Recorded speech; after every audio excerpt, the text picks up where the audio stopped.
नमस्कार,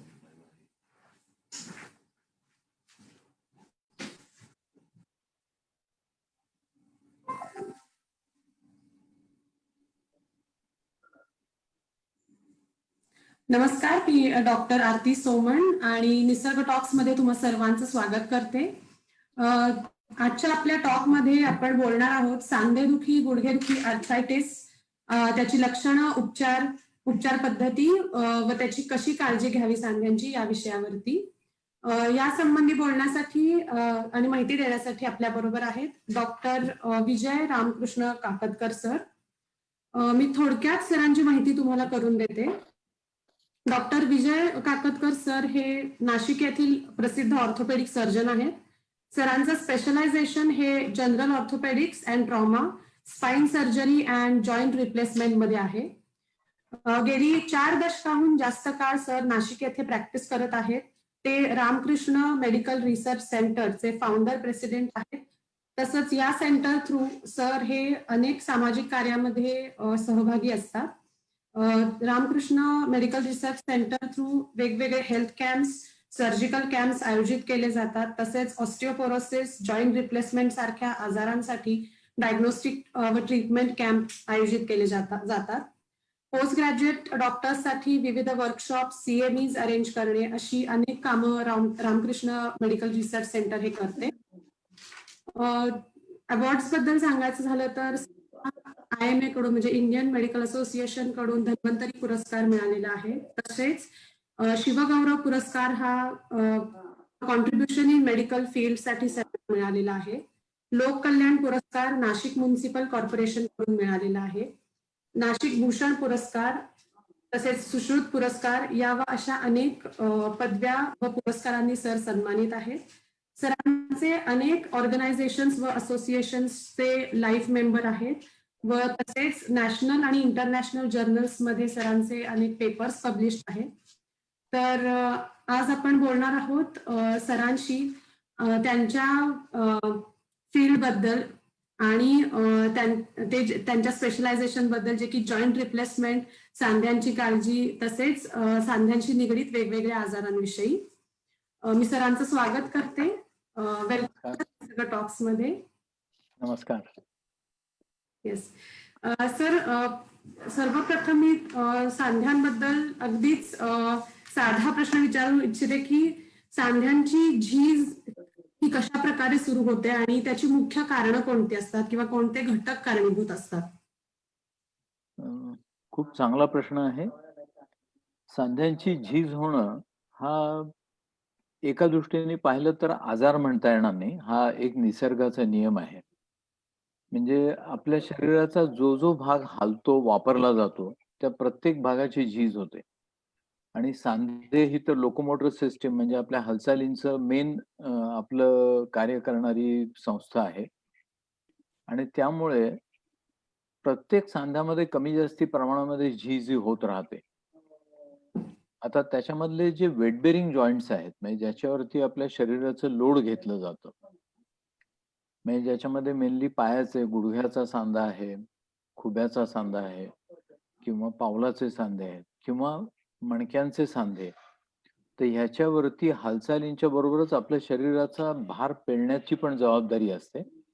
आणि त्यामुळे हाताच्या सांध्यांपेक्षा म्हणजे खुब्याचा सांधा, खांद्याचा सांधा किंवा कोपराचा सांधा ह्याच्यामध्ये अशी झीज आपल्याला एवढी बघायला मिळत नाही. परंतु ह्या वेट बेरिंग जॉइंट्स मध्ये, शरीराचा भार पेलणाऱ्या सांध्यांमध्ये मात्र डेफिनेटली आपल्याला ही झीज बघायला मिळते. आता आपण जर विचार केला की याची वेगवेगळी कारणं काय आहेत, तर मी आता पहिला सांगितल्याप्रमाणे की एज, वय, जसं जसं वय वाढतं तसं जसे आपल्या शरीरात बाहेरून दृश्य बदल होतात, उदाहरणार्थ ग्रेइंग ऑफ हेअर, आपले केस पांढरे व्हायला लागतात, त्यानंतर दात पडायला लागतात, नजर कमजोर होते. तर हे जसे दृश्य स्वरूपामध्ये आपल्याला वयोमानाने होणारे बदल दिसतात, तसे आपल्याला बाहेरून न दिसणारे, की ज्याच्याकरता तुम्हाला आयदर एक्सरे किंवा स्कॅन काढून बघावं लागतं, पण प्रत्येकाच्या शरीरात होत असतात, असे बदल म्हणजे झीज. त्यामुळे वयोमानाने प्रत्येकाला थोड्या कमी जास्ती प्रमाणात ही झीज होत जाते. आता वयाच्या बरोबरच इतर कुठले महत्वाचे घटक याच्यामध्ये जबाबदार आहेत? तर एक तर म्हणजे जेनेटिक फॅक्टर किंवा अनुवंशिकता. हं. असं कित्येक वेळेला बघायला मिळतं, की काही फॅमिलीजमध्ये वयाच्या 40 वर्षाच्या सुमाराला सांधे झिजायला लागण्याची फॅमिली हिस्ट्री असते. म्हणजे त्यांचे आई-वडील किंवा त्यांचे आजोबा यांना सगळ्यांना साधारण वयाच्या 40शी मध्ये हाडांची झीज होऊन त्यांचे गुडघे हळू वाकडे व्हायला लागलेत आणि ते असे डुलत-डुलत चालतायत.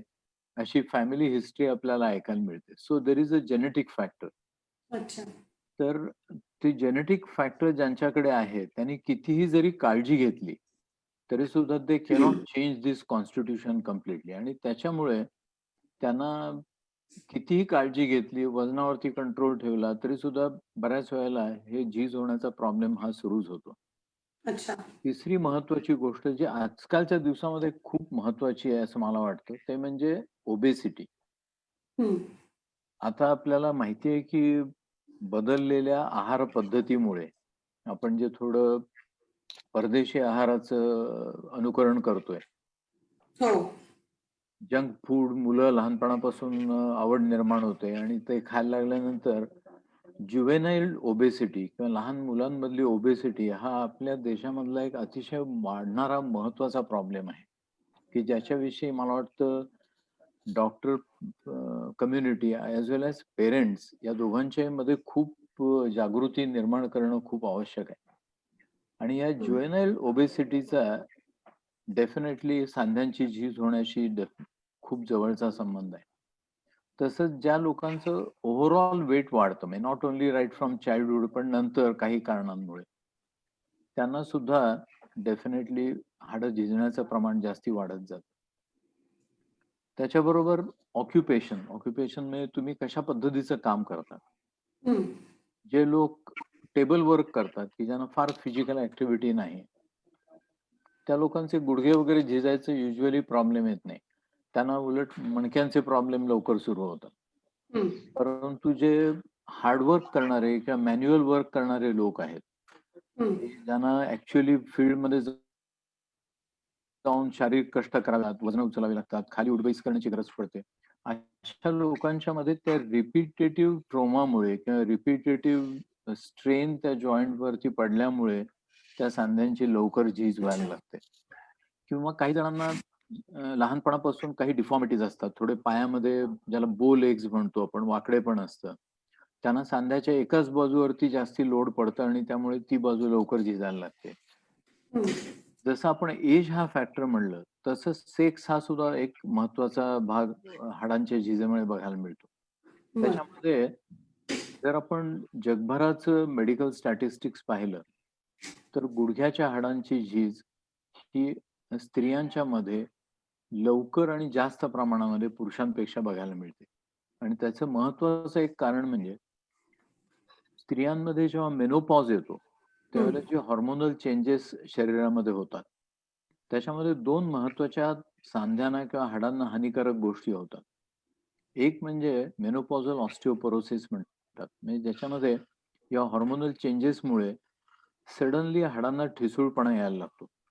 कारण आपल्या हाडातलं कॅल्शियम योग्य प्रमाणात ठेवण्याकरता वेगवेगळी हॉर्मोन्स मेल आणि फिमेल मधली ही जबाबदार असतात.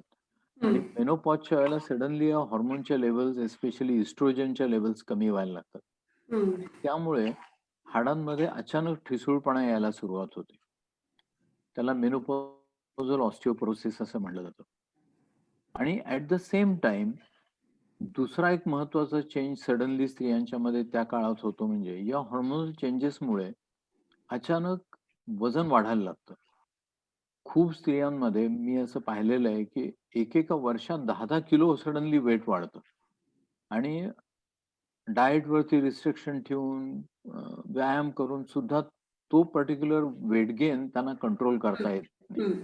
याचं कारण धिस इज हार्मोन रिलेटेड. हो. तर त्यामुळे एकीकडे शरीराचं वजन वाढत जातं आणि दुसरीकडे हाडं ठिसूळ होतात. त्यामुळे हो. अचानक हाडांशी संबंधित तक्रारी खूप वाढतात. म्हणजे हाडं झिजून एकदम गुडघे दुखायला लागतात, कंबर दुखायला लागते, उठायला बसायला खूप त्रास व्हायला लागतो. अशा टाइपचे एकदम सडनली चेंजेस वर्ष 2 वर्षामध्ये त्याच्यामध्ये दिसायला लागतात. तर त्यामुळे अच्छा. फिमेल प्रिपॉन्डरन्स ज्याला म्हणतो आम्ही, की मोर हं. Common in females as compared to males, हे आपल्याला डेफिनेटली सेक्स वाईज पण बघायला मिळतं. अच्छा. तर अशी आपण म्हणजे ठोकळ मानाने बघितली तर ही साधारण कारणं आहेत, की ज्याच्यामुळे आपल्याला हाडांची झीज व्हायला लागते. ओके. सर खूपच विस्तृत करून सांगितलंय तुम्ही सगळ्या गोष्टी आहेत निगडीत त्याच्याशी. सर मला एक सांगा की हल्लीच्या म्हणजे जसं की तुम्ही म्हणालात की जंक फूड खाण्यामुळे ओबेसिटी वाढते आणि त्याप्रमाणेच बाकीचे सगळे सुद्धा चेंजेस शरीरामध्ये होत आहेत.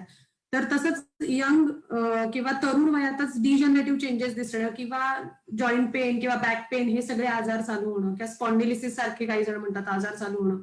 तर हे किती प्रमाणात होतंय असं दिसून येतंय किंवा हे खरं स्पॉन्डिलिसिस आहे का अजून काही त्याला म्हणजे टर्म देण्यासारखे आहे किंवा काय कारण आहे त्याच्या मागची? आय थिंक खूप महत्वाचा प्रश्न आहे आणि याची इन्फॉर्मेशन पण खूप महत्वाची आहे असं मला वाटतं.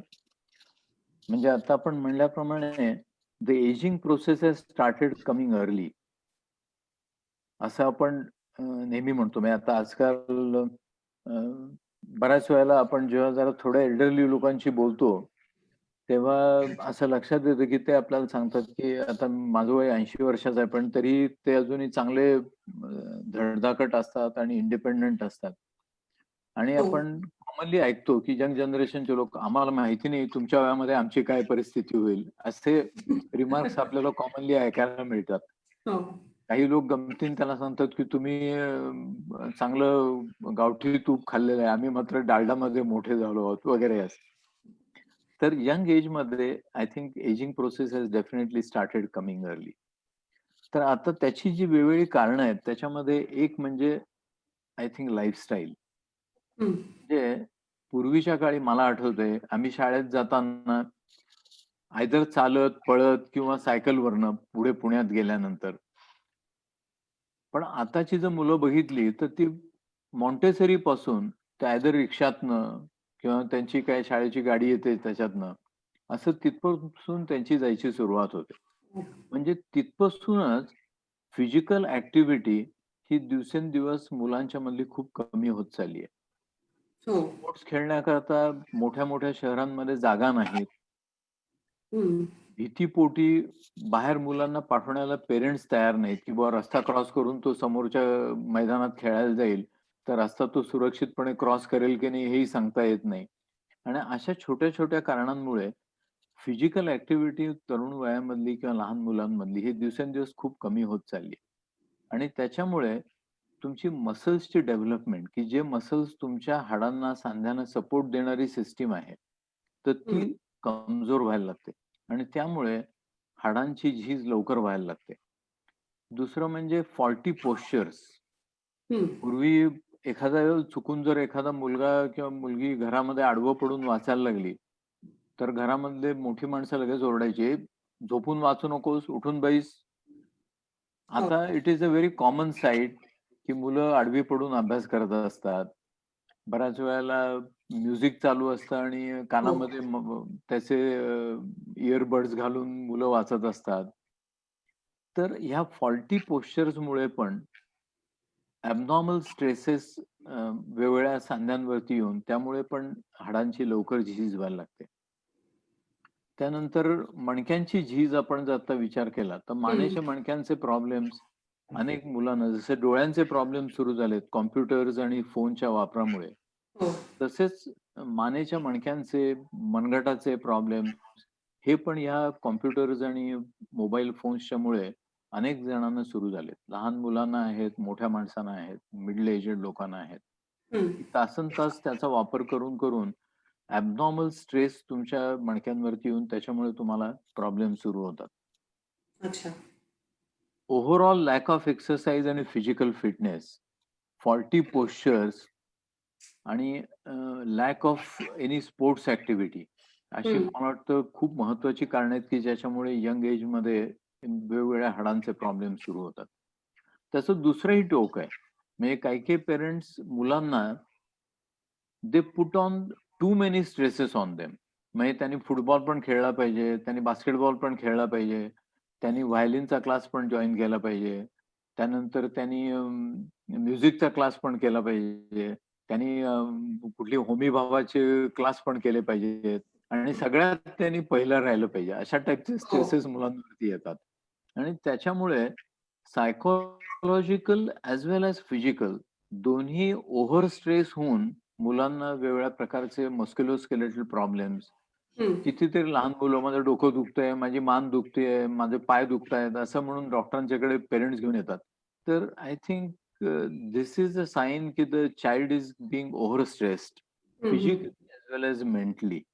आणि अच्छा. आपल्याकडे आपण नेहमी म्हणतो की निरोगी शरीर हे निरोगी मनाचं घर आहे.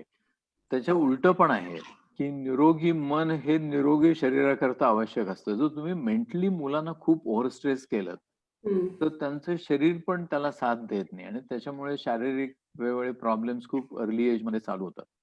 तर हो. अशा प्रकारे मला वाटतं वेगवेगळी कारणं आपल्याला बघायला मिळतात. तसंच आता जसं मी सांगितलं, की अर्ली डिजनरेटिव्ह प्रोसेस तसं हं. Early blood pressure, early diabetes in our population हे पण खूप या स्ट्रेस रिलेटेड प्रॉब्लेम्स येतायत आणि त्याच्यामुळे पण अर्ली एजिंग प्रोसेस आणि अर्ली वेअर अँड टेअर बघायला मिळते. कितीतरी आमच्याकडे यंग मुलं ॲक्सिडेंट झालेली जेव्हा आणली जातात, तेव्हा त्यांच्या रुटीन चेकअपमध्ये असं लक्षात येतं, हं. की त्याला ऑलरेडी ब्लड प्रेशर आणि डायबिटीज सुरू झालंय, अबाउट विच दे आर हं. Not aware. त्यांना अच्छा. फ्रॅक्चर करता म्हणून एक्स-रे काढले, की असं लक्षात येतं, की त्यांना ऑलरेडी हाडांची झीज व्हायला सुरुवात झाली. हो, तर हो. दिस इज क्वाईट कॉमन. पण त्याला दुसरी पण साइड आहे. एक म्हणजे बऱ्याच वेळेला ओव्हर डायग्नोसिस.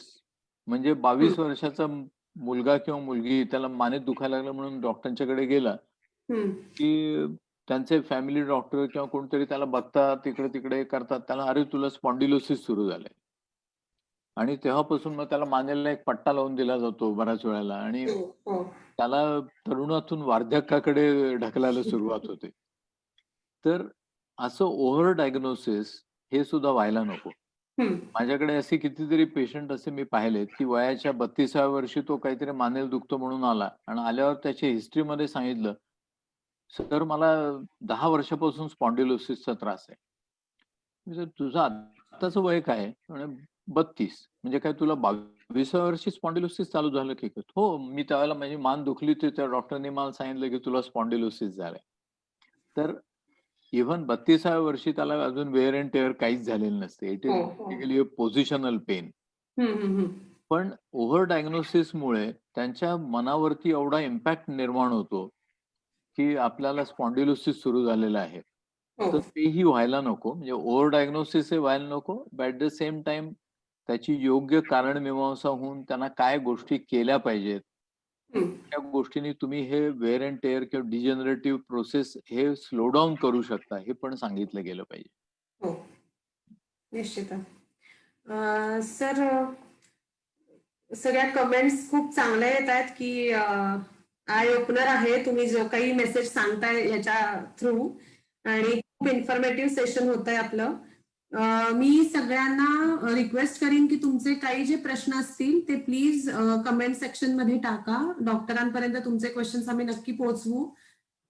सर पुढचा मी प्रश्न असा विचारू इच्छिते तुम्हाला, की आता तुम्ही जसं म्हणताय, की ओव्हर डायग्नोसिस पण नको व्हायला, तसंच कारणमीमांसा पण त्याची व्यवस्थित शोधली गेली पाहिजे. तर असे डायग्नोसिसचे कोणते म्हणजे काय भाग आहेत त्याच्यामध्ये किंवा डायग्नोसिस कसा केला जातो आणि अ, त्याच्यामध्ये उपचार पद्धती सुद्धा काय-काय आहेत? ऑस्टिओआर्थरायटिस, स्पॉन्डिलिटिस या सगळ्या आजारांमध्ये? अ, मला वाटतं पहिलं म्हणजे डायग्नोसिस.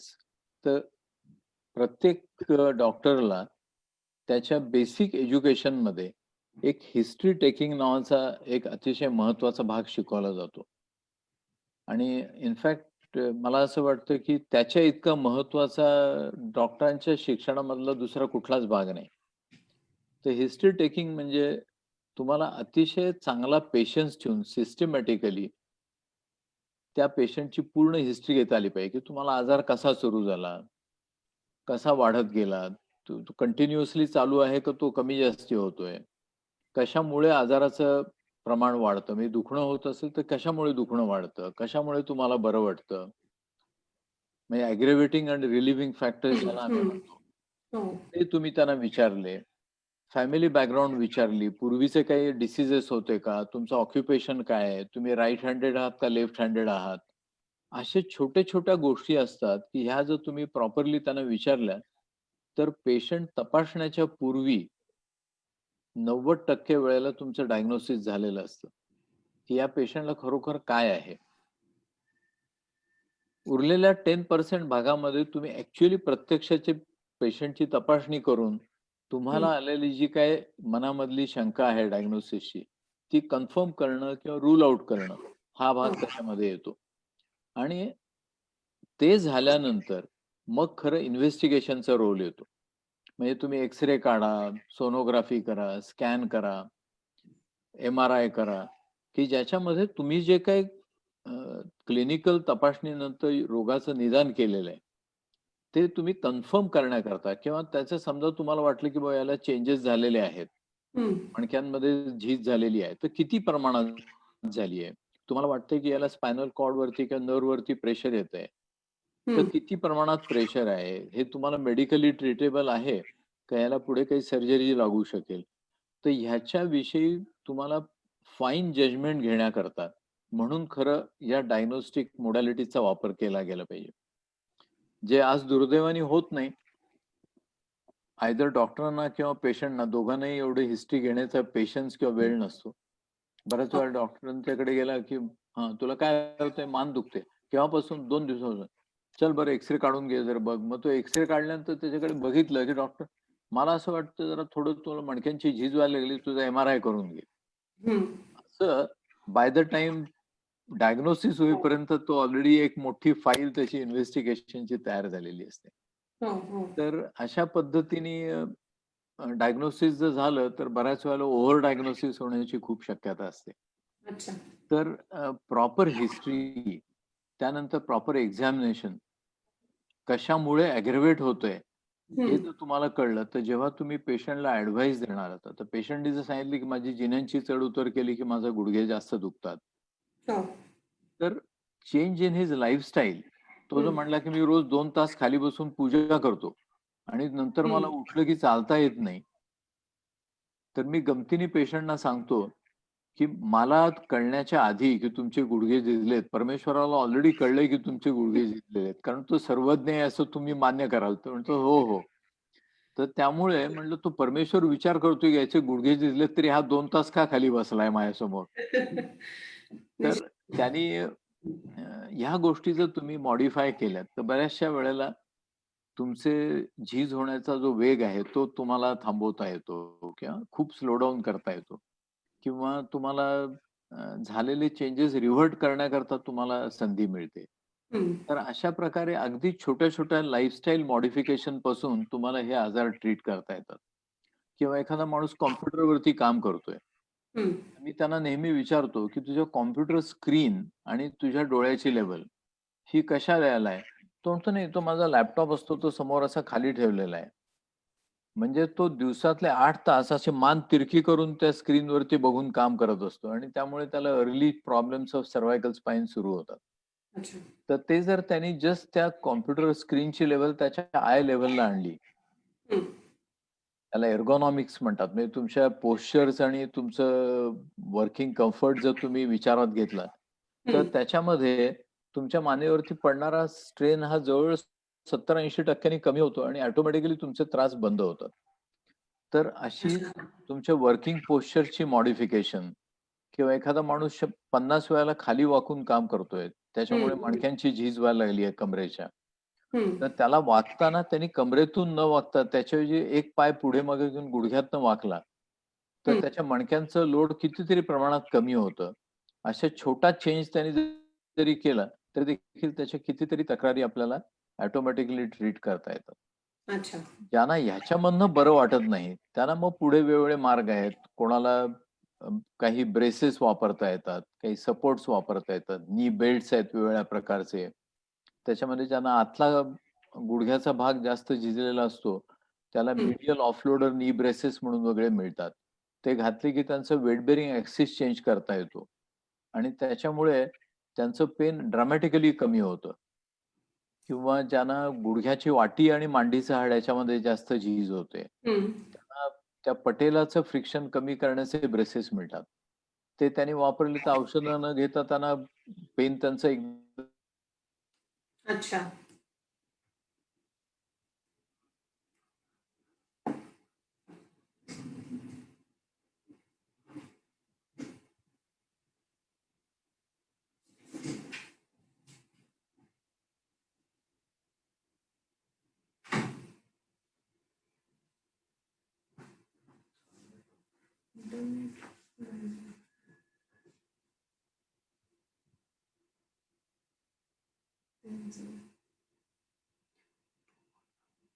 सर तुमचं इंटरनेट थोडंसं नीट चालत नाहीये का? काही प्रॉब्लेम आलाय का?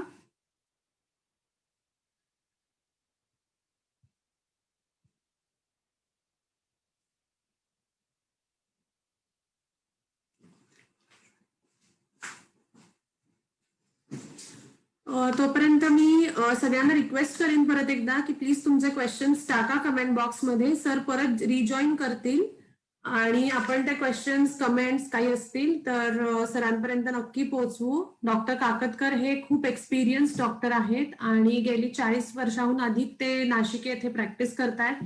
त्यांनी अनेक जॉईंट रिप्लेसमेंट सर्जरीज केलेल्या आहेत, तसंच ट्रॉमा सर्जरीज आणि वेगवेगळ्या जॉईंट रिलेटेड जे काही प्रिव्हेंटिव्ह मेजर्स असतील त्याबद्दल सर आपल्याला मार्गदर्शन करणार आहेत. तर तुमचे जे काही पोस्ट ऑपरेटिव्ह किंवा कोणत्याही ऑपरेशन बद्दल जर काही शंका असतील तर ते क्वेश्चन्स तुम्ही प्लीज कमेंट बॉक्समध्ये टाका किंवा कोणत्याही सांधे आजार असतील तर त्याच्याबद्दल तुम्ही नक्की प्रश्न विचारू शकता. सर आपल्याला नक्की मार्गदर्शन करतील.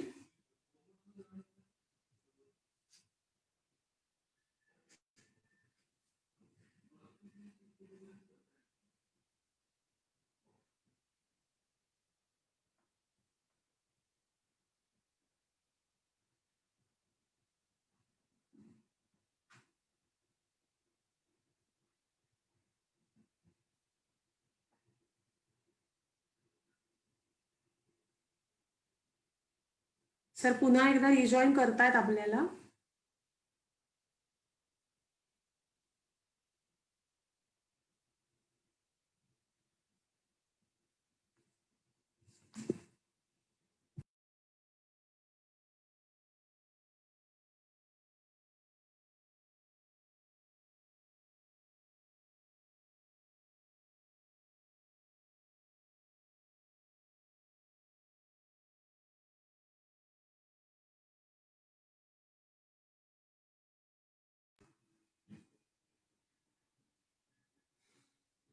आजचा आपला विषय आहे ऑस्टिओआर्थरायटिस, गुडघेदुखी, सांधेदुखी, त्याच्याबद्दलचे उपचार पद्धती व सांध्यांची कशी काळजी घेतली पाहिजे आणि त्याबद्दल मार्गदर्शन करण्यासाठी आपल्याकडे आज आलेले आहेत डॉक्टर विजय काकतकर सर. तर तुम्ही प्लीज सेशन वरती लाईव्ह राहा. सर थोड्याच वेळात जॉईन होत आहेत आणि खूप चांगली इन्फॉर्मेशन सर आपल्याला देणार आहेत. प्रिव्हेंटिव्ह मेजर्स सांगणार आहेत की कसे आपण जॉईंट डिजनरेशन पासून किंवा कोणतेही आर्थरायटिस सारख्या आजारांसाठी कोणत्या प्रकारच्या उपचार पद्धती आहेत व हर्बल रेमेडीज काही असू शकतात का, कोणत्या प्रकारची फिजिकल काही रेमेडीज असू शकतात का, असे वेगवेगळे उपचार सर आपल्याला सांगणार आहेत. थोड्याच वेळात सर पुन्हा रिजॉईन होत आहेत.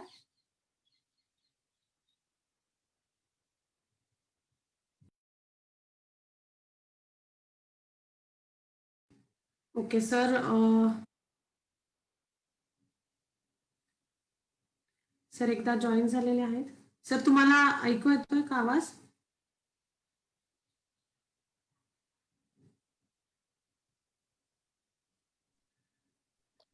सॉरी, मध्येच नेट गेल्यामुळे आय गॉट डिस्कनेक्टेड.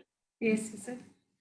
सर आपण काही उपचार पद्धतींवरती बोलत होतो. हो, तर वेगवेगळ्या टाईपचे ब्रेसेस मी आता बोलत होतो, की गुडघ्याचे मग काही मणक्यांच्या करता लागणारे ब्रेसेस.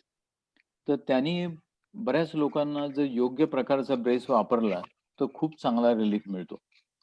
ज्या लोकांना ह्या change of their working style, braces यांनी बरं वाटत नाही, अशा लोकांना पुढे जाऊन वेगवेगळ्या प्रकारच्या मेडिसिन्सचा वापर करता येतो. अगदी सिंपल पॅरासिटामॉल पासून तर अ, काही simple non steroid anti inflammatory drugs एनसेड ज्याला म्हणतात, तर त्याचा वापर करता येतो. स्पाईनच्या पेशंट्समध्ये काही मसल रिलॅक्संट ड्रग्ज असतात, त्याचा वापर करता येतो. आणि ज्यांना ह्याही ट्रीटमेंटचा उपयोग होत नाही, अशा लोकांना पुढे मग either in the form of some local treatment, physiotherapy, वेगवेगळ्या प्रकारचे फिजिओथेरपी मोडॅलिटीज आहेत. अल्ट्रासोनिक आहे, त्यानंतर शॉर्ट वेव्ह डायथर्मी आहे किंवा TNS म्हणून असतं ते आहे. त्याचा वापर करता येतो. त्याच्या पुढे जाऊन काही लोकांना इंट्राआर्टिक्युलर इंजेक्शन्स घेता येतात किंवा स्पाईनच्या पेशंट्सना काही रूट ब्लॉक्स दिली जातात. इंट्राआर्टिक्युलर इंजेक्शन्समध्ये सुद्धा कॉमनेस्ट वापरली जाणारी स्टिरॉइड्स, की ज्याचा मी फार लोकांना प्रमोट करण्याच्या विरुद्ध आहे, की स्टिरॉइड्स शक्यतो वापरू नयेत जॉइंट्समध्ये. परंतु तो मार्ग आहे किंवा हायलुरॉनिक ॲसिड म्हणून असतं, जे आपल्या जॉइंटमध्ये जे लुब्रिकेशन करता फ्लुइड असतं, त्याचा एक महत्त्वाचा भाग असतो हायलुरॉनिक ॲसिड, की ज्याच्यामुळे जॉइंटला लुब्रिकेशन होतं आणि कार्टिलेजला न्यूट्रिशन मिळतं. तर अच्छा. त्याची पण आता आर्टिफिशियल इंजेक्शन्स मिळतात हायलुरॉनिक ॲसिडची. तर ती दिली जातात. त्याच्यामध्ये सिनेव्हिस्क म्हणून एक आहे, की जे खूप पॉप्युलर आहे. त्याचा वापर केला जातो किंवा गेल्या काही वर्षामध्ये प्लेटलेट रिच प्लाझ्मा किंवा PRP इंजेक्शन्स म्हणतात, की अच्छा. ज्याच्यामध्ये तुमच्याच शरीरातलं ब्लड काढून ते PRP मशीनमध्ये सेंट्रिफ्यूज करून त्याच्यामधनं हा प्लेटलेट रिच प्लाझ्मा नावाचा एक घटक सेपरेट केला जातो, की ज्याच्यामध्ये खूप रिच प्लेटलेट्स पेशी असतात आणि या platelets they work like stem cells आणि त्या जर इंजेक्ट केल्या गेल्या, तर त्याच्यामुळे तुम्हाला जॉइंटमध्ये स्वेलिंग कमी होतं. तिथे काही प्रमाणात कार्टिलेजचं रिजनरेशन होतं. जिथे कार्टिलेज जिथून हाड उघडं पडायला लागलेलं असतं तसं. आणि कित्येक जणांना वर्ष-वर्ष, 2-2 वर्ष पुन्हा पेन किलर घ्यायची आठवणही येत नाही. इतकं काही लोकांना या PRP इंजेक्शन्सचा उत्तम फायदा होतो. अच्छा. तर अशा प्रकारचे नॉन ऑपरेटिव्ह मोडॅलिटीज पण इन्व्हेसिव्ह मोडॅलिटीज ज्याला म्हणू आपण, त्या वापरल्या जातात. आणि यांनी पण ज्यांना फरक पडत नाही, त्यांना मग वेगवेगळ्या ऑप्शन सर्जरीचे दिले जातात. काही जणांना ऑर्थ्रोस्कोपिक सर्जरी केली जाते, ज्याच्यामध्ये तुमची जर आतली गादी फाटलेली असेल, तर ऑर्थ्रोस्कोपीच्या सहाय्याने ती गादी तुम्हाला टॅकल करता येते. जर एकच कंपार्टमेंट झिजली असेल, तर आयदर हाय टिबियल ऑस्टिओटॉमी म्हणजे अँगल बदलण्याचं ऑपरेशन, की ज्याने अच्छा. तुमचं वेट बेअरिंग शिफ्ट केलं जातं एका कंपार्टमेंटमधनं दुसऱ्या कंपार्टमेंटमध्ये किंवा एकच कंपार्टमेंट सांध्याची बदलणं, युनी कंपार्टमेंट रिप्लेसमेंट म्हणतात. तर त्याचाही आता आजकाल हळू वापर हळू वाढायला लागलाय. आणि अगदीच जेव्हा दोन्ही बाजू खराब झालेल्या आहेत सांध्याच्या, तर अशा लोकांमध्ये you can offer joint replacement, की जॉइंट रिप्लेसमेंट करून तुम्हाला कमीत कमी एक 20-25 वर्ष पुन्हा चांगलं फंक्शन गुडघ्याचं तुम्हाला देता येतं. तर स्पेक्ट्रम आहे. म्हणजे right from exercises, lifestyle modification, then different kinds of braces, intraarticular injections वेगवेगळ्या टाईपची आणि त्यांनी न बरं वाटणाऱ्या लोकांना सर्जरी, असा हा पूर्ण स्पेक्ट्रम आपल्याला ट्रीटमेंटच्या दृष्टीने गुडघ्यांच्या दृष्टीने विचारात घेता येतो. अच्छा. तसंच मणक्यांच्या मध्ये सुद्धा तुमचे पोश्चरल चेंजेस, रेग्युलर एक्सरसाइज, स्पाईनच्या बाबतीमध्ये आणि गुडघ्याच्या बाबतीमध्ये रेग्युलर एक्सरसाइज याच्या इतकं महत्त्वाचं मला असं वाटतं ट्रीटमेंटमध्ये कुठलाच भाग नाहीये. म्हणजे इव्हन जॉइंट रिप्लेसमेंट केली आणि तुम्ही जर व्यायाम केले नाहीत, तर ते बदललेले जॉइंट सुद्धा तुम्हाला प्रॉब्लेम फ्री ठेवू शकत नाहीत. अच्छा. तर त्यामुळे एक्सरसाइज हा एक अतिशय महत्त्वाचा पार्ट आहे, की जो आय थिंक प्रत्येक ऑर्थोपेडिक पेशंटच्या मनावरती खूप स्ट्रेस केला गेला पाहिजे, की ज्याच्यामुळे तुम्ही डेफिनेटली तुमच्या प्रत्येक सांध्याचं आयुष्य अनेक वर्षांनी वाढवू शकता. अच्छा. तर असा हा साधारण ट्रीटमेंटचा स्पेक्ट्रम आपल्याला डोळ्यासमोर ठेवायला पाहिजे. ओके. सर आता हे सगळं झालं ॲलोपॅथिक ट्रीटमेंट्स बद्दल किंवा इंजेक्शन्स किंवा जे काही प्रिव्हेंटिव्ह असतील ते. तर हर्बल किंवा काही अजून अदर ऑप्शन्स, अल्टरनेटिव्ह ऑप्शन्स काही असू शकतात का? की सप्लिमेंट स्वरूपात किंवा काही वेगळ्या उपचार पद्धतींच्या स्वरूपामध्ये? हो. तर मेडिकल ट्रीटमेंटमध्ये आपल्याला आता आजकाल जे खूप कॉमनली वापरलं जायला लागलंय, त्याच्यामध्ये अनेक फूड सप्लिमेंट्स ही पण हं. आता खूप लिबरली वापरली जातात. त्याच्यामध्ये 2 भाग आहेत. एक आपली कन्व्हेन्शनल जी आयुर्वेदिक मेडिसिन्स आहेत, त्यांचा हं. वापर आणि काही कोलॅजिन सबस्टिट्यूट्स ज्याला म्हणतात, त्यांचा वापर. असे 2 वेगळे विभाग त्याच्यामध्ये आपल्याला ब्रॉडली करता येतील. त्याच्यामध्ये जे पूर्वी लोक एकदम आयुर्वेदाकडे एकदम पाठ फिरवली होती. आता मोठमोठ्या मल्टीनॅशनल कंपन्या सुद्धा आयुर्वेदिक इन्ग्रीडियंट्स असलेली औषधं घेऊन मार्केटमध्ये आल्यात. हो. फक्त फरक एवढाच, की आपण त्याच्याविषयी फार अगदी मॉलिक्युलर याच्यामध्ये आणि त्याच्या फिजिओलॉजिकल ॲक्शन विषयी फार बोलत नव्हतो. त्याचं थोडी पुष्टी देऊन त्याच गोष्टी आपल्याला ते मल्टीनॅशनल कंपनीज पुन्हा विकायला लागल्या. तर मला वाटतं आपल्या स्वयंपाकघरात असलेली साधी हळद, की जे आपल्या पिढ्यानपिढ्या आपले लोक वापरत आलेत. हं. त्यालाच आता गोंडस कर्क्युमिन असं नाव देऊन, त्या नावाने विदेशी माणसं आपल्याला ते विकायला लागली आहेत. तर मला वाटतं तुम्ही बरोबर. एक खूप चांगलं काम करताय, की तुम्ही ही हर्बल मेडिसिन्स याला पुन्हा पुनरुज्जीवन देऊन तुम्ही ते लोकांपर्यंत पोहोचवताय आणि थँक यू चांगल्या सर. क्वालिटीचं आयुर्वेदिक मेडिसिन हो. हे ॲलोपॅथिक मेडिसिनच्या तोडीने तेवढंच चांगलं काम करू शकतं. हे लोकांपर्यंत पोहोचवण्याचं खूप चांगलं काम तुम्ही करतात. त्याच्याबद्दल थँक यू मला सर. वाटतं तुमचं खरंच अभिनंदन करायला पाहिजे. थँक यू कारण सर. याचं स्टँडर्डायझेशन नसल्यामुळे हो. सो कॉल्ड नवीन मॉडर्न डॉक्टर्स हे त्याच्याकडे दुर्लक्ष करायला लागले होते. हं. पण त्याचं काहीतरी स्टँडर्डायझेशन, त्याचं काहीतरी एक फार्माकॉलॉजिकल ॲक्शनच्या विषयीचं प्रॉपर इन्फॉर्मेशन हे जर आपण हो. लोकांपर्यंत पोहोचवलं, तर मला वाटतं आपल्या ह्या मेडिसिन्स की ज्याचे अल्मोस्ट काही साइड इफेक्ट नाहीत, as compared to many allopathic medicines. तर अशी ही औषधं पण लोकांपर्यंत पोहोचवणं हे अतिशय महत्त्वाचं आहे. तर न्यूट्रास्युटिकल्स असं त्याला आता नाव दिलं जातं, की वेगवेगळ्या न्यूट्रिशनल हो. सप्लिमेंट्स. मग त्याच्यामध्ये आपले हळद आहे किंवा मी आता सांगितलं जसं कोलॅजिन आहे. तर ह्याचा वापर आजकाल खूप औषधांमध्ये रेग्युलरली केला जातो. आणि मी पण अनेक वर्षापासून ही औषधं वापरतोय आणि खरोखरच चांगले रिझल्ट जे औषधांचे आपल्याला बघायला मिळतात. सर नर्तना म्हणून आपलं जे प्रोडक्ट आहे त्याच्यामध्ये बहुतेकशे सगळे अँटी इन्फ्लामेटरीज आपण वापरलेले आहेत की टर्मरिक, शल्लकी ह्याच्यासारखे वापरलेले आहेत आपण. तर सर थँक्यू तुम्ही यूज करताय ते आणि त्याचा एक चांगला रिझल्ट तुम्ही आम्हाला हो, हो. सांगितल्याबद्दल. सर मी ऑडियन्स मधून एक प्रश्न घेऊ इच्छिते. हं, अ, हं. की is there a enhanced possibility of osteoarthritis in case of ligament injury in knees? What precautions would you recommend to such patients to avoid early onset due to such injuries? Ligament tear झाल्यानंतर जे operative झालेलं आहे त्याच्याबद्दल पण sir थोडं. जरा तो प्रश्नामध्ये जरा थोडा व्हॉईस ब्रेक झाला. Can you repeat the question? Is there an enhanced possibility of osteoarthritis in case of ligament injuries in knees? And what precautions would you recommend to such patients to avoid early onset due to injuries?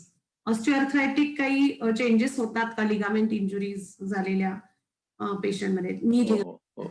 I think हो.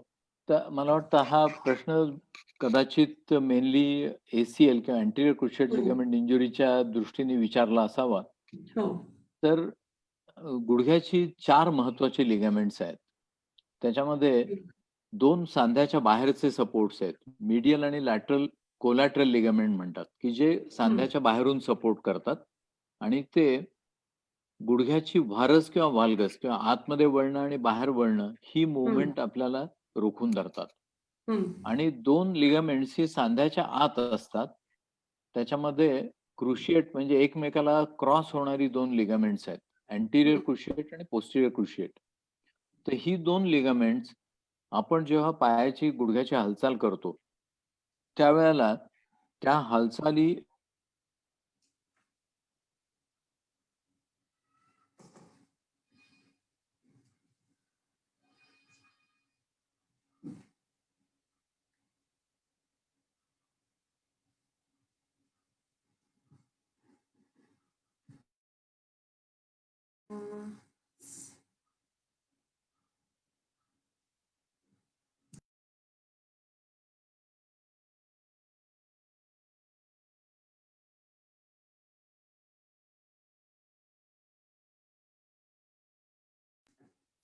सरांचं network पुन्हा एकदा थोडस काहीतरी problem देत आहे, तर आपण एक 5 मिनिटं थांबूया. परत सर रिजॉईन करतायत.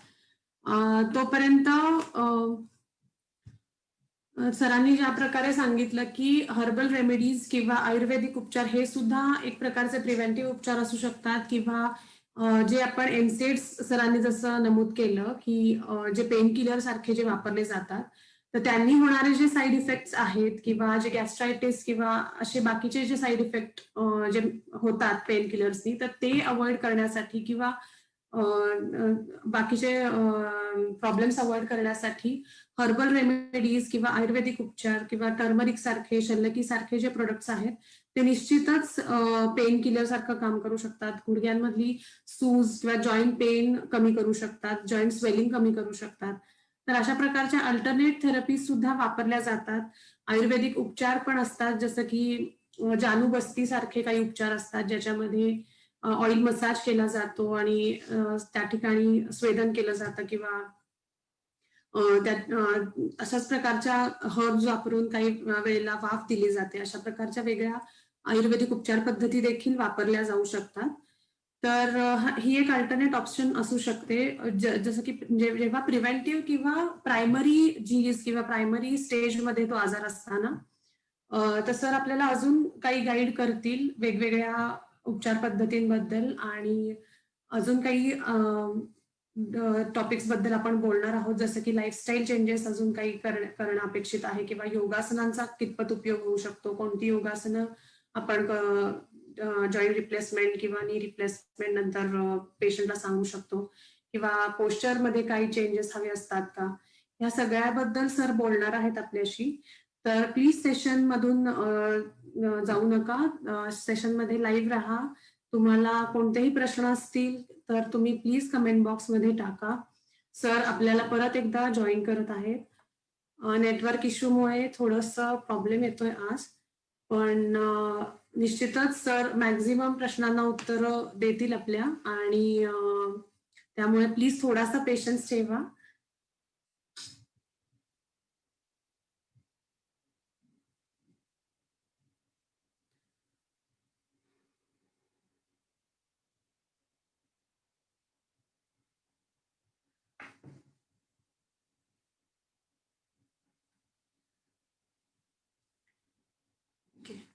सर पुन्हा एकदा रिजॉईन झालेले आहे.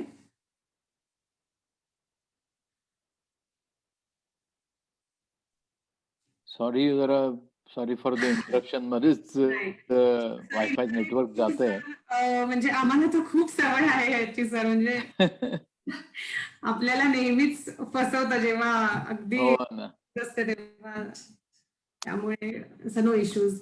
Sir please. तर आपण लिगामेंट विषयी बोलत होतो. तर हो. ACL आणि PCL हे जॉइंटच्या आतली 2 लिगामेंट्स आहेत, की जे जॉइंटच्या आतमध्ये रुळासारखं काम करतात.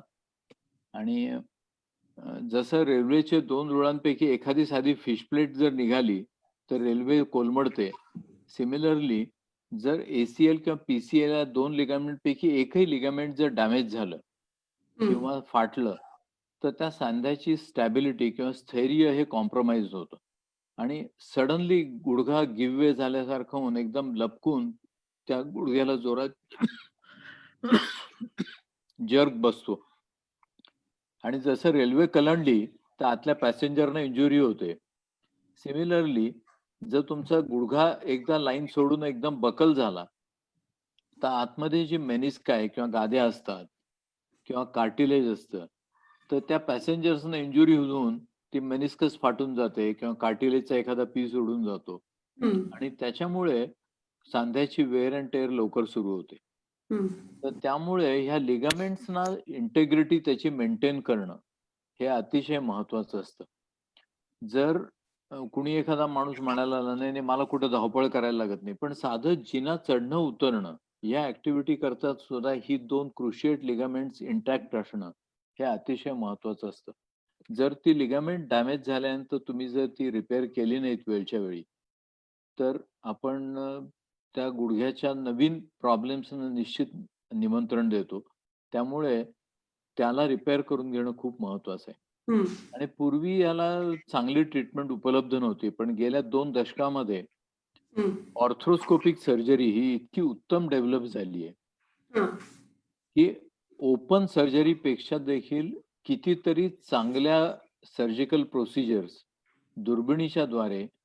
आपल्याला मिनिमम छोट्या कीहोल सर्जरी म्हणतात तसं त्याच्याद्वारे आपल्याला करता येतात. हं, हं. आणि त्यामुळे तुम्हाला गुडघ्याला होणारा पुढचा डॅमेज हा कंप्लीटली थोपवता येतो. तुम्हाला गुडघा पुन्हा नॉर्मल आणि फिट करून अनेक वर्ष you can remain very active. हं. Even sports persons like football players, hockey players, cricket players यांना ह्या ACL, PCL इंजुरीज झाल्यानंतर जर त्यांनी वेळच्या वेळी ट्रीटमेंट घेतली नाही, तर त्यांचं करिअर धोक्यात येण्याची भीती असते. तर त्यांनी जर ते वेळच्या वेळी ट्रीटमेंट घेतली, तर they can be back to the competitive sports. इतकं हं, त्याचं हं. महत्त्व आहे. त्यामुळे अच्छा. मला असं वाटतं अर्ली वेअर अँड टेअर किंवा अर्ली डॅमेज होऊ नये सांध्याला, हं. याच्याकरता लिगामेंटची इंजुरी प्रॉपर वेळेमध्ये, प्रॉपर पद्धतीने त्याचे उपचार करून घेणं, हं, हं. हे अतिशय महत्वाचं आहे आणि ते योग्य वेळी, योग्य ठिकाणी केलं पाहिजे. हो. निश्चितच. Thank you sir. खूपच चांगली माहिती दिलीत तुम्ही त्याच्याबद्दल. कारण काही वेळेला अ, दुखत नसेल किंवा खूप जास्त स्वेलिंग नसेल, पेन नसेल, तर काही वेळेला दुर्लक्ष केलं जातं आणि काही अल्टरनेटिव्ह थेरपीज वापरल्या जातात, दुर्लक्ष केलं जातं. तर नंतर ते खूप जास्त हो. होऊन काही डिजेनरेटिव्ह चेंजेस नक्कीच होऊ शकतात. ते वेळेत केलेलं निश्चितच उपयोगी पडणार आहे. खूप छान इन्फॉर्मेशन दिलीत सर तुम्ही याच्याबद्दल. सर दुसरा एक प्रश्न असा आहे की lower back pain back feel stiff in the morning for couple of hours is that normal? ज्याला थोडीशी झीज व्हायला सुरुवात होते मणक्यांच्या हं, मध्ये, हं, तर मणक्यांचे 2 प्रकारचे भाग असतात. अँटिरियर पार्ट आणि पोस्टिरियर पार्ट. हं. तर जो फ्रंट पार्ट आहे, त्याच्यामध्ये 2 मणक्यांच्या मध्ये डिस्क हा महत्वाचा भाग शॉक ॲब्सॉर्बरचं काम करणारा बसवलेला असतो. हो, तो जसा-जसा झिजेल, त्याला आपण लंबर स्पॉन्डिलोसिस किंवा मणक्यांची झीज असं म्हणतो. हो. पण त्याच्याच बरोबर आपल्या मणक्यांची हालचाल मोबिलिटी मेंटेन करण्याकरता मागच्या भागामध्ये स्पायनल कॉर्डच्या मागच्या बाजूला हं, फॅसेट जॉइंट नावाचे जॉइंट असतात आणि त्या जॉइंटमुळे आपण पुढे-मागे, साइड टू साइड वाकणं, रोटेट करणं, ह्या सर्व हालचाली करू शकतो. हं. तर हे जे फॅसेट जॉइंट्स आहेत, हे सायनोव्हियल जॉइंट्स असतात. सायनोव्हियल जॉइंट म्हणजे जसा गुडघा आहे किंवा हिप जॉइंट आहे, तशा पद्धतीचे. हो. आणि त्यांच्यामध्ये गुडघ्यासारखीच ऑस्टिओआर्थरायटिस हं. ही क्रिया झीज झाल्यानंतर चालू होते. म्हणजे त्यांना हाडाची टोकं वाढायला लागतात, त्याची कुरच्या खराब होऊन जायला लागते. ते जॉइंटमधली स्पेस कमी व्हायला लागते आणि त्या प्रकारचा जेव्हा त्रास सुरू होतो, हं. त्यावेळेला हा मॉर्निंग स्टिफनेस हा आपल्याला सुरुवातीला जाणवायला लागतो. म्हणजे त्याला आम्ही स्टार्टिंग ट्रबल म्हणतो. जशी गाडी जुनी झाली, की लवकर सुरू होत नाही. त्याला जरा धक्का मारावा लागतो. मग ती एकदा धक्का मारला, की मग पळायला लागते आणि मग ती जोरात पळते. हो. तर ह्या पेशंट्सना सकाळी उठताना दे फील व्हेरी स्टिफ. अच्छा. एकदा ते हालचाल करायला सुरुवात झाली, 1 तास, अर्धा तास, 1 तास गेला. अंघोळ वगैरे करून जरा थोडे होईपर्यंत they forget about their pain and stiffness. म्हणजे दे अच्छा. Feel completely normal. हो. पण दिस इज अ वॉर्निंग, म्हणजे या वेळेला आपल्याला लक्षात यायला पाहिजे किंवा काहीतरी शरीरामध्ये बदल होत आहेत आणि ते बदल म्हणजे फॅसेट जॉइंटमध्ये होणारी झीज.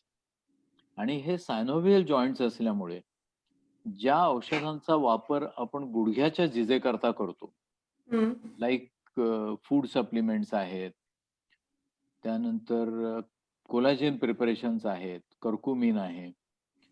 अ, तर ह्याचा वापर जर आपण ह्या सेम कंडिशन्स करता केला हं.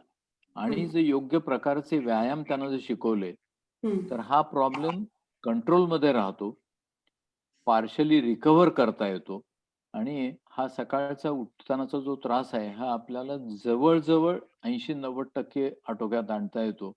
अशा प्रकारचा हा spondylosis plus facet joint arthritis हा मणक्यांमध्ये होणारा त्रास आहे. ओके. सर असा म्हणजे हे जे काही झीज आहे ती साधारण किती एज नंतर चालू होते किंवा किंवा काही वेळेला ते थोड्या दिवसांसाठी सुद्धा असू शकतं स्टिफनेस आणि मग हा जेव्हा त्रास ऍक्च्युअली जो तुम्ही म्हणताय की डिजेनरेटिव्ह चेंजेस चालू झालेत हे कसं ओळखायचं किंवा किती एज नंतर होतं असं साधारण? नॉर्मली वयाच्या 40शीच्या नंतर हे प्रत्येकाला थोडे-थोडे वेअर एंड टेअरचे चेंजेस होतात. पण मगाशी मी अगदी सुरुवातीला म्हणल्याप्रमाणे तुमचं ऑक्युपेशन काय आहे? तुम्हाला मणक्यांना पुढे वाकून वजनं उचलण्याची अगदी वयाच्या 20व्या वर्षापासून जर सारखी वेळ येत असेल, तर कदाचित हे चेंजेस थोडे लवकर अगदी 30-35 मध्येही काही-काही जणांना जाणवायला लागतात. आणि याचं निदान करण्याचं म्हणजे तुम्हाला जर रोज सकाळी उठताना त्रास व्हायला लागला, हं. रोज सकाळी जर मॉर्निंग स्टिफनेस फील व्हायला लागला, तर ह्याचा अर्थ तिथे वेअर एंड टेअरची प्रोसेस ऑलरेडी सुरू झाली. ओके. एखाद्या वेळेला तुम्ही काहीतरी वजन उचललं, जर्क बसला आणि तुम्हाला 2-4 दिवस स्टिफनेस आला आणि नंतर गेला, तर then it is not wear and tear. अच्छा. It can be just a muscular sprain किंवा लिगामेंटची स्प्रेन असू शकते. पण जर दिवसेंदिवस रोज तुम्हाला जर हा प्रॉब्लेम यायला लागला मॉर्निंग स्टिफनेसचा, तर then it is definitely related to wear and tear of the facet joints. Okay. Yes. Sir अजून एक प्रश्न असा आलाय की what exercise can be done to strengthen knees? गुडघ्याच्या व्यायामांच्या मध्ये आपल्याला 3 महत्त्वाचे मसल्स ग्रुप आपल्याला डोळ्यासमोर ठेवायला पाहिजेत. एक गुडघ्याचं एक्सटेन्सर म्हणजे ज्याला क्वाड्रिसेप्स म्हणतो. आपल्या हं. मांडीचा फ्रंट साइडचा जो मसल आहे. तर गुडघा जेव्हा-जेव्हा आपण सरळ करतो, तेव्हा हा क्वाड्रिसेप्स मसल हा ॲक्शनमध्ये येतो. हं. त्याच्या बॅक साइडला जे मसल्स असतात हॅमस्ट्रिंग्स, ते गुडघ्याला मागणं स्थैर्य आणतात. हं. आणि तिसरा तेवढाच महत्वाचा जो ग्रुप आहे, तो म्हणजे हिप ॲब्डक्टर्स म्हणजे खुब्याचं ॲब्डक्शन किंवा पाय बाहेर नेण्याची क्रिया करणारे मसल्स. यांचा इनडायरेक्ट रोल आहे. क्वाड्रिसेप्स आणि हॅमस्ट्रिंग्स हे जे 2 मसल्स आहेत, ते डायरेक्टली गुडघ्याला स्थैर्य देण्याचं काम करतात. ओके. त्यातला हॅमस्ट्रिंग जो आहे, तो गुडघा जेव्हा बेंड पोझिशनमध्ये आपण वजन घेतो, म्हणजे उदाहरणार्थ आपण पायरी उतरून खाली जातो. तेव्हा पायरी उतरून खाली जाताना जेव्हा आपण एक पाय खालच्या पायरीवर ठेवतो, तेव्हा ज्या पायावरती आपलं लोड असतं, हं. दुसरा पाय खाली जाताना, हं. तो गुडघा बेंड पोझिशनमध्ये असतो आणि तरी तो स्थिर राहतो. याचं कारण त्यावेळेला हॅमस्ट्रिंग मसलनी तुमचा गुडघा स्थिर केला जातो. तसं जेव्हा आपण पायरी वर चढतो, हं. त्यावेळेला क्वाड्रिसेप्स मसल हा अगेन्स्ट ग्रॅव्हिटी, गुरुत्वाकर्षणाच्या विरुद्ध तुमचं शरीर वर उचलतो. हां. त्यावेळेला तो मसल खूप महत्वाचा असतो. हं. त्यामुळे वर जाताना आणि खाली जाताना हे 2 महत्वाचे मसल्स तुम्हाला स्ट्राँग असणं अतिशय जरुरी असतं. ते जर मसल्स वीक झाले, तर ह्या दोन्ही वेळेला तुम्हाला अडचण यायला लागते. मग तुम्हाला रेलिंग पकडून वर चढावं लागतं किंवा उतरताना देखील काहीतरी आधार घेतल्याशिवाय उतरता येत नाही. नाहीतर गुडघा एकदम लपकेल की काय अशी आपल्याला भीती वाटायला लागते. आणि अशा प्रत्येक जर्क बरोबर तुमचा गुडघा डॅमेज होत जातो. हं. जेव्हा आपण चालतो, त्यावेळेला आपण एक पाऊल दुसऱ्याच्या पुढे जेव्हा टाकतो, त्यावेळेला आपलं पूर्ण शरीर बॅलन्स करण्याचं काम ह्या 2 मसल्सच्या शिवाय हिपचे ॲब्डक्टर्स करतात. हं. हिपचे ॲब्डक्टर्स तुमचं शरीर सगळं बॅलन्स करतात, तेव्हा तुम्ही दुसरा पाय पुढे टाकू शकता. तर तो जो मसल वीक झाला, तर ॲब्डक्टर वीकनेसमुळे तुम्ही जेव्हा हं. एक पाय उचलून पुढे टाकता, तेव्हा तुमचं सगळं शरीर जो पाय वर उचललेला असतो तिकडे झुकतं. कारण तिकडे आधार नसतो. आणि त्यामुळे गुडघ्याची आतली बाजू ही जास्त लोड घ्यायला लागते मेकॅनिकली. आणि त्यामुळे हिपचे ॲब्डक्टर वीक झाले, तर त्याने जो पाय तुम्ही टेकवलेला असतो, त्या सांध्याची आतल्या बाजूची झीज ही जास्त वेगाने वाढायला लागते.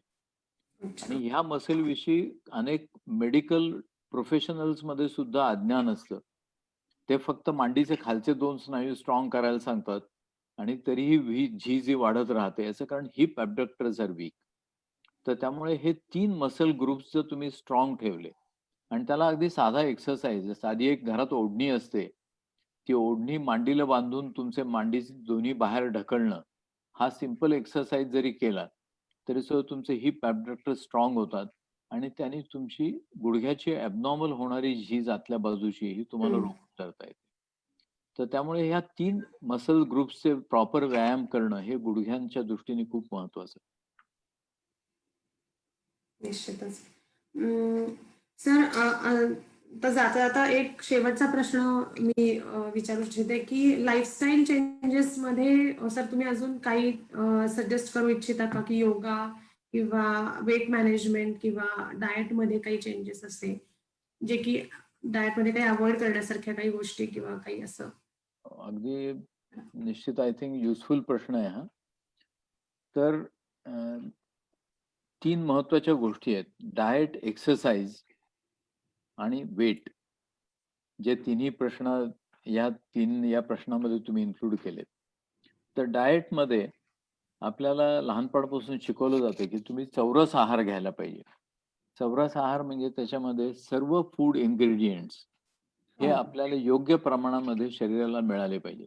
हं. तर आपलं जे महाराष्ट्रीयन फूड आहे, मी सुदैवाने जगभरामध्ये अनेक ठिकाणी प्रवास केलाय आणि वेगवेगळ्या देशांचं, वेगवेगळ्या प्रांतांचं फूड कल्चर पाहिलंय. तर मला असं वाटतं हे सगळे प्रकार पाहिल्यानंतर महाराष्ट्रीयन फूड याच्या इतका वेल बॅलन्स्ड डायट मी आजपर्यंत जगात कुठेही पाहिलेलं नाही. ज्याच्यामध्ये आपण चटणी, कोशिंबीर, एक लोणचं, त्यानंतर एक डाळीचा पदार्थ काहीतरी वरण असेल, उसळ असेल हो. किंवा आमटी असेल. त्यानंतर एखादी पालेभाजी असेल, अ, पोळी, भात, त्याच्यावरती एक चमचाभर तूप. जे मध्ये एकदम फॅड आलं होतं, की तूप म्हणजे अगदी विष आहे. आता पुन्हा ते लोक परत आलेत, की नाही, नाही 1 चमचा गाईचं तूप खाल्लं पाहिजे. हो, तर हो. ह्या सगळ्या गोष्टी आपल्या महाराष्ट्रीयन डायटमध्ये अ, योग्य प्रमाणामध्ये घेतल्या जातात. आपण थोडं हो, मीठ घालतो पानामध्ये हो.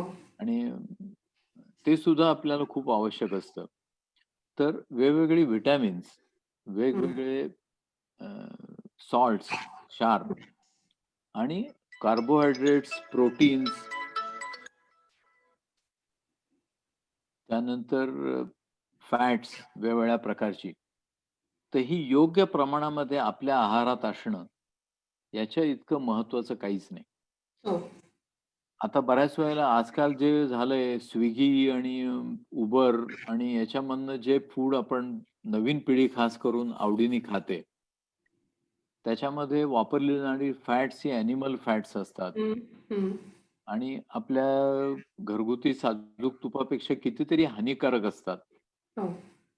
तर त्या गोष्टी खाण्यापेक्षा एखाद दिवशी महिन्यातनं किंवा 15 दिवसातनं चव बदलण्याकरता म्हणून या गोष्टींचा वापर अ, आपल्या जिभेचे चोचले पुरवण्याकरता करायला हरकत नाही. पण that should not become your day to day diet. आणि जर तुम्ही असं बॅलन्स डायट घेतलात, तर ओबेसिटी वाढण्याचं प्रमाण आपल्याला कंट्रोलमध्ये ठेवता येतं. तुम्हाला शरीराला योग्य त्या प्रकारचे सर्व इन्ग्रीडियंट्स मिळू शकतात. हो. आणि त्यामुळे तुमच्या शरीराची होणारी वाढ ही पण योग्य प्रकारे होते. हं, हा झाला एक प्रकार. नंबर 2, मला वाटतं व्यायामाचं कल्चर जे पूर्वी घराघरांमध्ये होतं, हं. त्याच्यामध्ये साधे सूर्यनमस्कारासारखे व्यायाम, की ज्याच्यामध्ये ज्या 10 वेगवेगळ्या पोझिशन्स आहेत, त्याच्यामध्ये बरीचशी योगासनं त्याच्यामध्ये इन्क्लूड केली गेलेली आहेत. तर त्याच्या इतका त्याला म्हणतातच सर्वांग सुंदर व्यायाम. हो. तर त्याच्या इतका महत्त्वाचा एक्सरसाइज कुठलाही नाही. आणि त्याला तुम्हाला ना जिम मध्ये जावं लागतं, ना कुठली कॉस्टली इक्विपमेंट विकत घ्यावी लागतात. आणि जगाच्या पाठीवर कुठेही जिथं जमीन आहे तिथं तुम्ही कुठेही ते व्यायाम करू शकता. तर अशा प्रकारचे व्यायाम मला वाटतं घराघरांमधनं मुलांनी लहान असल्यापासून शिकवले गेले पाहिजेत. हो. ते जर नियमितपणे केले तर पोझिशन आपली correction of posture, flexibility of the body म्हणजे शरीराचा लवचिकपणा आणि एन्ड्युरन्स हो. ज्याला म्हणतो आपण, तर तो सगळाच आपल्याला या व्यायामांच्या सहाय्याने चांगला वाढवता येतो. आता निश्चितच. नवीन पिढी बऱ्याच वेळेला जिममध्ये जाऊन व्यायाम करण्याचं फॅड आहे. तर जिममध्ये इन्स्ट्रक्टर्स असतात आणि ते इन्स्ट्रक्टर त्याला सांगतात, "तू रोज 12 अंडी खा."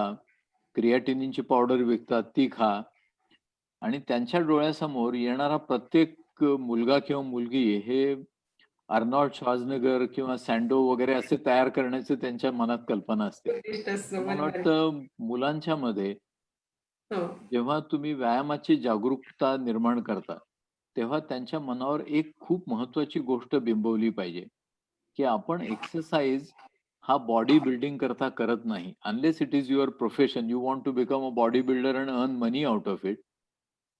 अदरवाईज एक्सरसाइजचं ध्येय हे फिटनेस असलं पाहिजे. नक्कीच. And how you should keep yourself fit for many years in your life. याच्या दृष्टीने तुम्ही कुठले व्यायाम लाँग टर्म करू शकाल, हो. हे आपल्याला तरुण पिढीला शिकवलं पाहिजे. आणि तसे व्यायाम जर केले तर मला वाटतं आपल्या ऑर्थोपेडिक प्रॉब्लेम्सपैकी अनेक प्रॉब्लेम्सपासून आपण दूर राहू शकू. डिजनरेशन लवकर होणार नाही आणि त्यामुळे we can live a longer and healthy life. तर ह्या 3 गोष्टी मला वाटतं खूप महत्त्वाच्या आहेत, की डायट, एक्सरसाइज आणि मग त्याच्यानंतर लाईफस्टाईल मॉडिफिकेशन्समध्ये तुम्हाला काहीतरी ॲक्टिव्ह कुठला ना कुठला गेम खेळण्याची सवय ठेवणं. तुमच्या कामाच्या पद्धतींकडे लक्ष देऊन काय what is the correct posture हो. याच्याविषयी लक्ष देणं. या सगळ्या हो. गोष्टी मला वाटतं प्रत्येकाने जर विचार करून केल्या तर ह्या बऱ्याच आजारांना तुम्ही दूर ठेवू शकाल. निश्चितच. हं. Sir thank you. तुम्ही खूप विस्तृत आणि खूप छान माहिती दिलीत. लिटरली हे एक आय ओपनर होतं आमच्यासाठी आणि जे काही कन्व्हेन्शनल ज्या काही पॅथी आहे त्याची सोडून पण तुम्ही खूप छान माहिती दिलीत आम्हाला. आणि फिजिकल एक्सरसाइज, डाएट प्लॅन आणि वेट मॅनेजमेंट हे कशा प्रकारे उपयोगी पडू शकतं सांध्यांचे आजार आणि ऑस्टिओआर्थरायटिस सारख्या आजारांपासून दूर राहण्यासाठी हे खूप छान प्रकारे सांगितलं सर. तुम्ही इतका छान म्हणजे इतका वेळ दिलात आम्हाला आणि टॉक वरती आलात त्याबद्दल खूप खूप आभार सर तुमचे. Thank you so much. धन्यवाद. मला वाटतंय हा आपण जो काही संवाद घडवून आणला याच्यामधनं निश्चित काही लोकांना काही प्रेरणा मिळावी निश्चितच आणि सर. त्याच्यातून त्यांचा जर फायदा झाला तर आपण हा जो कार्यक्रम आयोजित केलाय त्याची खरी परिपूर्तता होईल असं हो. मला वाटतं. निश्चितच सर. धन्यवाद. Thank you so much. धन्यवाद. थँक्यू. ओके. नमस्कार. ओके. नमस्ते. तर अजून एक वेगळा असा विषय घेऊन पुढच्या रविवारी आपण भेटणार आहोत निसर्ग टॉक्स मध्ये. तोपर्यंत सर्वजण प्लीज निसर्ग हबचं पेज बघत राहा आणि अपडेटेड राहा. आणि सर्वांनी प्लीज वेबसाईट वरती जाऊन नर्तना कॅप्सूल आणि नर्तना ऑइलमेंट जर चेक केलं तर त्याच्यामध्ये सांध्यासाठी जॉईंट पेन आणि नी पेन किंवा कोणत्याही प्रकारचं पेन असेल तर त्याच्यासाठी नर्तना कॅप्सूल आणि नर्तना ऑइलमेंट हे निसर्ग हबच्या वेबसाईट वरती चेक करू शकता. तर तो मी रजा घेते आता या आठवड्यासाठी. भेटूया नेक्स्ट वीक मध्ये. तोपर्यंत bye bye. Thank you. Okay. Thank you sir.